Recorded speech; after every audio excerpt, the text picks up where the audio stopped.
Back Road Ministry, the world premiere, coming at you live and direct. Thank you for all the support with the last couple of videos we dropped. I hope everybody's beginning to get the message. Going to this Sunday pretty much the same way. Have fun. Like I say, have fun with sports. It's fun trying to predict the outcomes. That's the entertainment value that sports give you. So I know some people still got their favorite team, but don't invest all your time and energy into it. Just have fun. If your team loses, be alright, because at the end of the day, they already know what the outcome's going to be. So you're just trying to guess their predictable outcome sometimes. So like I said, I'm rolling with the Saints. My boys rolling with the Eagles, and I'm still 50-50 on the AFC as far as Brady or Luck. We'll see how the situation's panning out. Still this thing with LA as far as playoff wise, so be watching for that scenario, because I keep hearing the script for two playoff games in LA. That's what I keep hearing on ESPN, and keep kind of hinting as though they want the Chargers to have a home playoff game. Remember now, they got to sell these two teams in LA. So at the end of the day, it's all about money too. So a lot to do with money at the end of the day. What's the most marketable approaches? So here we are. About 3 weeks now, entering the third week of the government shutdown. I put out that a lot of people that I know, I'm gonna talk to my brother today, but that I know are still getting paid. A friend of mine, he's a contractor. He works for one of the contractor companies. They continue to build ships. They continue to outfit these ships, so they are definitely ready to go to war. They are getting paid, because remember, the defense budget got signed way before any of this foolishness started. My wife's works for the VA. Her budget got signed way before any of this foolishness started. So a lot of people taking care of. I think Homeland Security, some offices there, a couple of offices, some of the federal buildings are kind of shut down, but nothing really major. Because I don't even think the parks are shut down. I got to check to see if the parks are shut down, or people just working on furlough where they actually have to go to work. I don't think there's too many people furloughed that have been told to stay home. But Trump now is on the BS of he wants the American taxpayer to pay for this bullshit wall.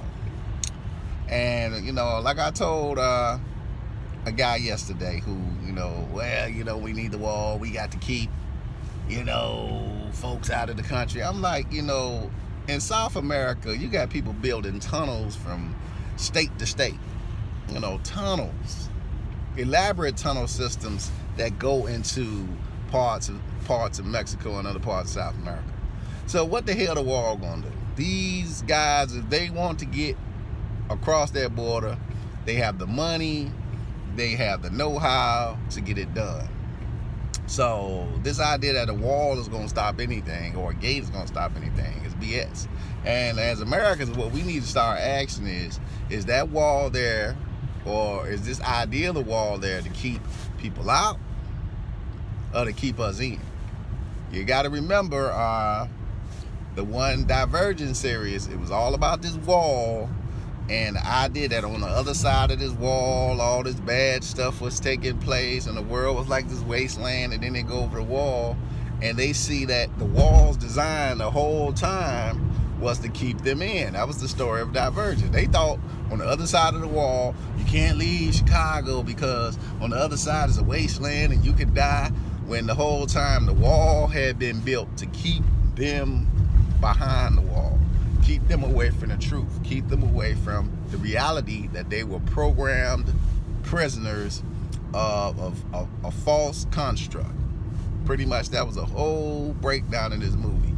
And that's our problem. It's like we want to be walled into this construct of the master race of people. Americans are the master race of people, and no one else should be able to benefit from the privileges that we have. Yet everybody here has benefited from the privileges of everybody else and taken from everybody else and murdered to get what they wanted. So the hypocrisy of the wall itself trying to stop people from coming to a better life, and then you use the, well, mostly criminals are coming over here. We got plenty of criminals here already that were born and raised here. It's not like we have an influx of criminals. We create and produce our own. So you can't use that, but they try to use this scourge of racism to do that.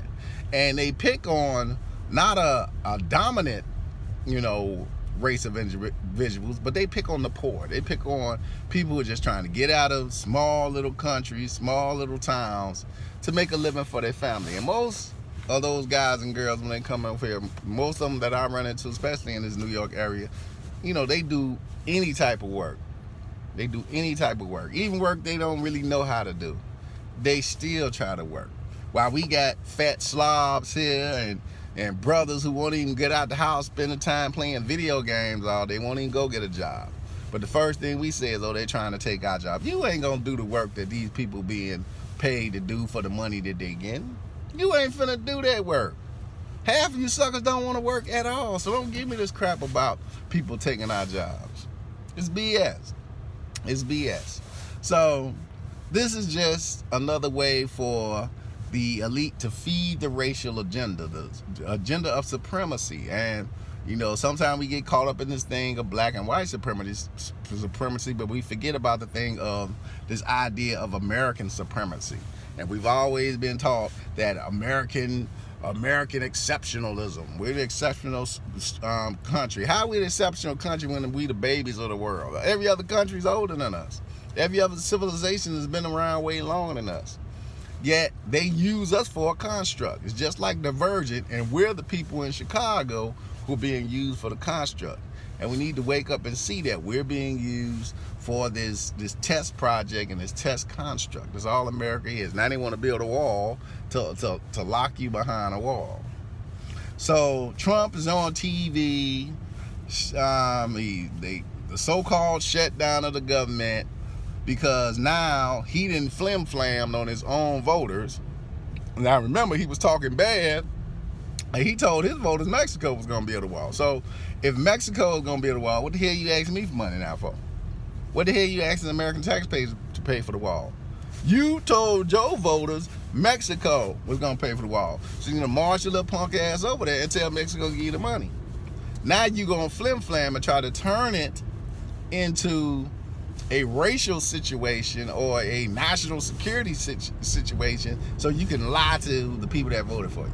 And they so stupid, they just go right along with it. And this is the problem with America. The programming of the American mind, the manipulation of the American mind. If I can use hatred, I can get them to forget about the shit that I just said 2 seconds ago. Now, I'm from the street. You can't tell me you're going to get money from Johnny, then come 20 minutes later asking me for the money. I'm like, hold up, dude. You just said you was going to get the money from Johnny. What you coming at me for? Talking about you going to get the money from me. Or if I don't give you the money or else. Like you Ron O'Neal or something, this Superfly. Please. So you lie to your own voters. You tell them you're going to do something that you can't do. You lie to American people on TV and tell them you're going to do something that you can't do. Then you come to them and say, well, we got to fit the bill or I'm going to hold my own people hostage. See the mentality of the people that you vote for? And nobody's going to challenge that this motherfucker said he was going to get the money from somebody else. They just going to go around, he just flips it, and now he makes them go into blood and Crippin'. So now they hate the Crips because it's the Crips' fault they can't build a wall. No, it's your motherfucking fault because you said you was going to get the money from this other motherfucker over here. You ain't got a penny. You ain't got a penny. Now you going to go blame another set who, they ain't got nothing to do with this. You promised that you was going to go and strong arm money from somebody else. The mentality of people. The mentality of people. So as a nation of people, when you vote and you're manipulated to vote for people based upon what they said, are you really listening to what they say? Because they will flip on you like aha. And they're now going to take taxpayer money, your money, to build this wall after it was said that the Mexican was going to build a wall. So that just tells me that you talk all this crap about the Mexican, but you ain't man enough to go up against him. You talking shit from a distance, as they say, but you ain't man enough to go run in his house and tell him what he gonna do, because he proved to you I ain't doing shit. So then you go and punk your own people because you know they cowards, you know they stupid, you know they easy to be manipulated. You know they ain't gonna stand up for nothing, and that's the problem with America. We don't stand up for anything. You got people that vote for idiots, and the minute that he flip on them, instead of them challenging what the person said, they just go right along with it. And that's the problem with this country. Until we get out of the foolishness and start using our ears for what they're supposed to be used for, which is listening, you're gonna always be trapped behind that wall. Mr. Motley, Back Road Ministry. Peace.